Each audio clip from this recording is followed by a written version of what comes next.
What does it really mean for a movie to hold up a mirror to society? Isn't that an extinction level event? Well, let's not be dramatic here. Oh gosh. What's up, everybody? This is Major coming at you with another kind of cool video. So check it out. In this video, I'm gonna get real aggressive with talking to y'all because the time for playing is over. It's been over, but it's really over. You probably have quite a few opinions about what's going on in the news cycle right now. But it's important to remember one thing. You're wrong. Here's why. Mentally, they're exercising you, whether you believe it or not. They're using all types of programmable exercises at us at all times. It's called brainwashing. It's to keep you individual minded. It's to keep you with that American dream mentality. It's mine and I got myself here, so no one's going to take it from me kind of shit. And it's that type of mentality in a big, momentous, crazy, catastrophic financial crash. That's the shit that's going to get you killed. That's what's going to get you picked off. Ain't got nobody watching your back. I get it. I can feel you judging me. That's palpable. There are all kinds of situations where we would love to have more control over what the brain can do so that you have these choices of what exactly you're taking in, what you're learning, and where you're going with that. And there are also situations where we simply wish that we could experience more. Say, for example, that you would like to be able to perceive things that we currently can't perceive. You want to be able to see in the ultraviolet, or you want to be able to hear ultrasound, or what if you wanted to be able to remember more things than you normally can remember. The most exciting part of the future to me is the potential to achieve humanistic intelligence, this idea that the late Marvin Minsky talked about, which is being able to create an environment where we have a symbiotic relationship with artificial intelligence. And we will see a blurring of our physical, digital, and biological worlds, not so much being separate parts, but as being seamless parts of one integrated human organism.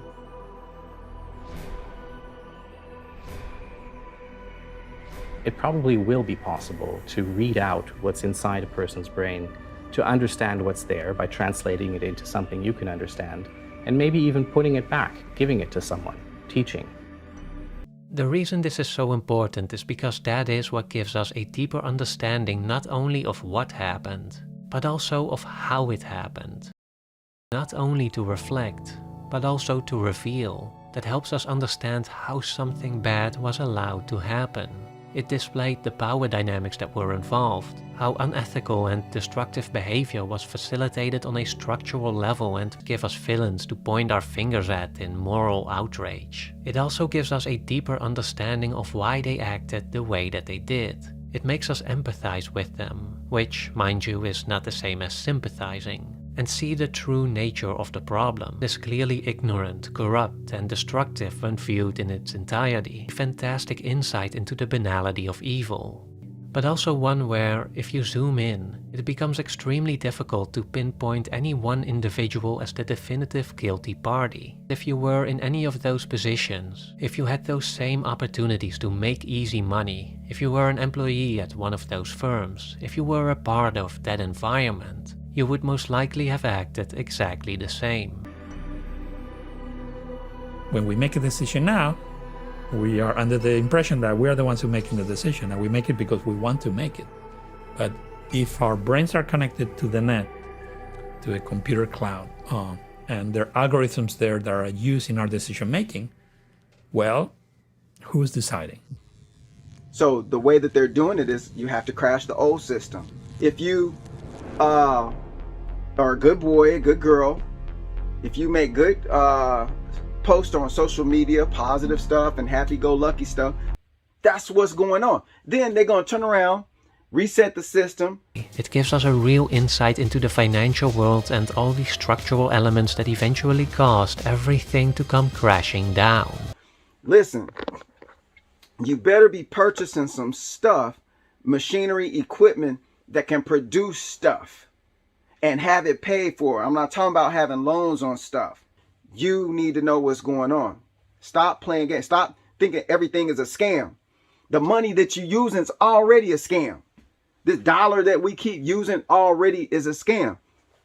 The financial crisis didn't happen because of a few bad apples, but because of the overarching structure that made it possible, or better yet, inevitable, for a catastrophe to happen. Yes, there's some shady shit going down, but trust me, it's fueled by stupidity. We are curious to understand who we are and why we think the way we think, and what is the reason of our thoughts, our memories, our imagination, our feelings. Understanding this incredibly complex organ that gives rise to everything that makes us human, everything we see, feel, hear, our sense of identity. And so, given the vast complexity of the brain, 100 billion neurons, hundreds of trillions of connections, operating in a dynamic network that's constantly changing. People have opinions and values and vote for the politicians that best represent these, and where it's the people in power who manipulate and reshape public opinion to align it with their own agenda. That being a singular catastrophic event, and more specifically, a singular catastrophic event that awaits us in the near future. The coronavirus pandemic has no parallel in modern history. It is our defining moment. Okay, because what's going to happen to us is going to start happening to these companies too. That's why all these businesses are closing up even further. In a minute, these companies ain't going to be able to find people to work. The Great Escape. This is possible because technological progress is outpacing the ability of the state to control and regulate it. Because simultaneously, they're putting people on that. You see it marketing. I'm sure some of you have seen that, the basic income thing. I might not be phrasing it the right way, but that basic. Is anybody else confused about what Al-Qaeda is? Would it be less confusing if it was a country? The world is as you find it, and I will not apologize for doing what needed to be done. People assume we are just going back to the good old world which we had, and everything will be normal again in how we are used to normal, in the old fashion. This is, let's say, fiction. It will not happen. And the only thing on the menu right now in your mind, in most people's mind, is, the new variant, getting the jab or don't get the jab, my money's going down, or some people, my money's going up, but then you still got the same problem. Where you gonna put it? What you gonna put it into? See, don't let that money fool you. Money has an energy to create foolish outcomes if not used appropriately. We now welcome His Excellency Xi Jinping, President of the People's Republic of China. Xi laid out his vision of a coordinated global economy. Major economies should see the world as one community and coordinate the objectives, intensity, and pace of fiscal and monetary policies. In the human brain, you have about 3 million kilometers of fibers connecting it, so it's enough to go around the moon a couple of times, just in one brain. This ideal of a united globe with a coordinated economy managed by experts captures Schwab's vision of the post-COVID world. We have to redefine our social contract. Whatever it may be, that's what the next role, while all this calamity is going on, they're going to make that be your savior. But it's not going to be enough to keep your mortgage and food taken care of, your cars, all this shit we pay for every day and every month. It's not going to be enough to do that. So you're going to have to cut your lifestyle way down. That's the plan. Spend all the money to the out into the universe. The place in the universe that is likely the most complex and mysterious. The place where emotions, thoughts, and memories arise. that place in the universe that tries tirelessly to understand itself. An unsolved enigma. We don't know, and we cannot build today anything that is even as closely connected to as what we see in the human brain. Banks took the money the American people gave them and they used it to pay themselves huge bonuses and lobby the Congress to kill big reform. And then they blamed immigrants and poor people. The already fake money inflated so high that the numbers make no sense, so it has to collapse.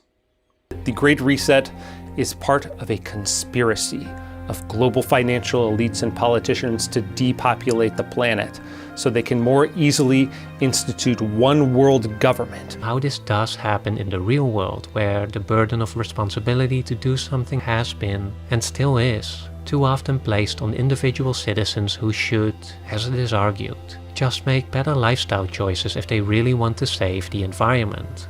While this is not to say that individual actions don't matter at all, it is to say that, in the same way as average people taking on too much debt wasn't the decisive factor in our financial crisis, so too is our personal consumption not the decisive factor in our ecological one. So now it's to your advantage.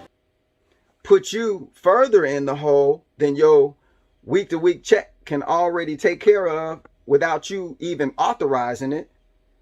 Make the food prices higher, make everything you buy even higher, start charging you more tax, carbon tax, that's to breathe there, that'll be next. And then they're gonna charge you the they're gonna start they're categorizing all of the water systems to the point where they own the water. Even natural flowing water, they're gonna quantize it. They're gonna commoditize it. They're gonna, oh, you can't get that water unless you know right now, you gotta have a damn fishing license to go to a natural body of water, right? And get a natural fish that swims in there. You gotta have a license to do that. So how hard do you think it is for them to do what I'm talking about? It's not hard at all. Remember, the stated goal by these people, billionaire transhumanist elites, the globalists that all get together every year, is depopulation of the planet, a transhumanist revolution to make people chronically sick, that results in the death of the vast majority of the world population, and out of that cataclysm, a new super race. Governments will have no choice but to abandon their efforts to construct physical and metaphorical walls. Technology can be designed to facilitate decentralization, in which the flow of money and information can't be controlled. What brains are doing, or what our brain is doing, is generating a virtual reality, a model of the world that is running in our heads all the time. I don't buy it. Imagine the amount of coordination and airtight secrecy needed for these kinds of far-reaching conspiracies of global domination to succeed. They'd be exposed and fall apart, especially in the age of the internet. It's not hard for them at all. All they do is push a couple of buttons on the computer, get the politricians to put it into a law. That's why they pass so many damn laws every day. 5,800 some laws a day getting passed. Who the hell is that for? What is it for? Y'all ever think about how many laws they pass every day they vote on? That's what they're doing. They're placing the confinement containers and fencing, invisible confinement fencing around all of us. How our democracy isn't as bottom-up as we'd like to believe. Ideas emerge from the bottom up, expecting governments and international bodies to orient every large company towards some widely agreed upon common good, assumes that many of the very institutions that bungled the COVID-19 response can competently handle the planet's most intractable problems. My hope is that after witnessing the colossal failure of governments in the face of a global crisis, many more people will be looking for a different approach. In particular, with the suggestion by Immanuel Kant, the German philosopher, that the reason why the world and our minds, our views of the world agree, is not because our minds reflect the world. It's the opposite. It's that the world is created by our minds. In other words, that what we perceive is not out there, it's in here. while we're just trying to be normal. Ain't no normal no more. If you thought it was, that's done. So listen, you better start. I'm going to have the savior part in just a minute. So I'm reminding myself the way out of this, the only way I see. And I could be totally wrong, but y'all let me know in the comments if you think what I'm saying about the only way out of this is this plan that I can throw out there, I can offer for a few families. All right, so here we are. I think we are moving from short-term to long-term, from shareholder capitalism to stakeholder capitalism. The whole thing's liberal. It's got a liberal bias. Which is understandable given that this is where most of the denialism tends to land. There's evidence everywhere of the Great Escape. The US population shift away from expensive, restrictive, and poorly governed states and cities, spurred on by the rise of remote work, the exodus from government-run schools, the growing use of cryptocurrency, the popularity of encrypted private communication platforms, and the expanding reach of independent voices in our increasingly decentralized media. What I mean by that is, anything that somebody else controls over you is just a tool. You never get to keep it. Nothing we have in this life, this RV, this refrigerator, the microwave, these food preps, you just get to use this stuff, y'all. That's why it bothers me so much that people can't come together, because all the stuff we have is just to use while you're here.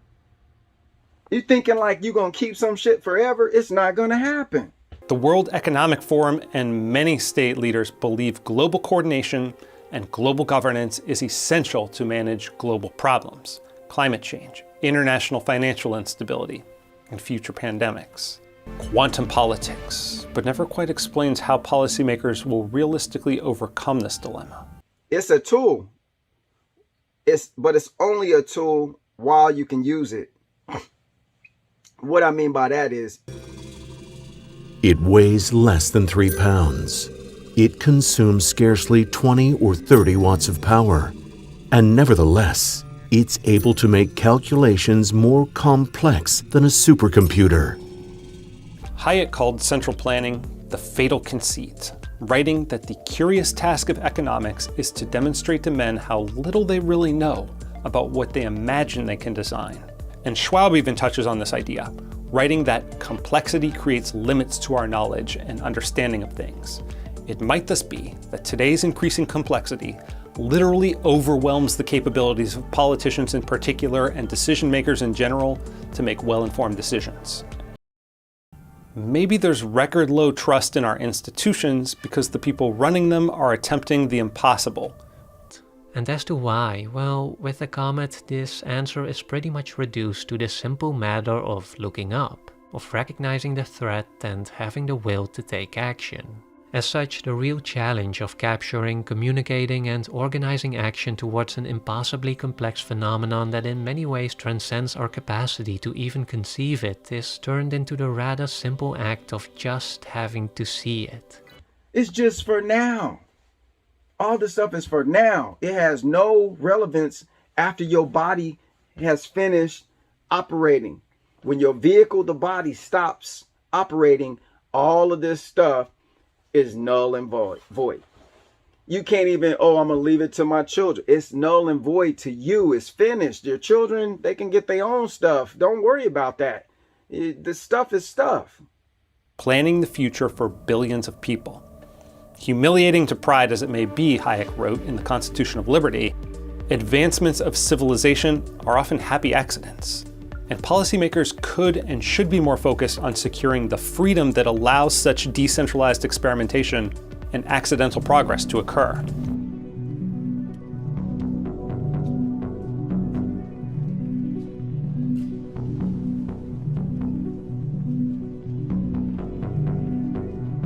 Emphasizing how this is not a tool that only works on a vulnerable few, but one that we are all susceptible to.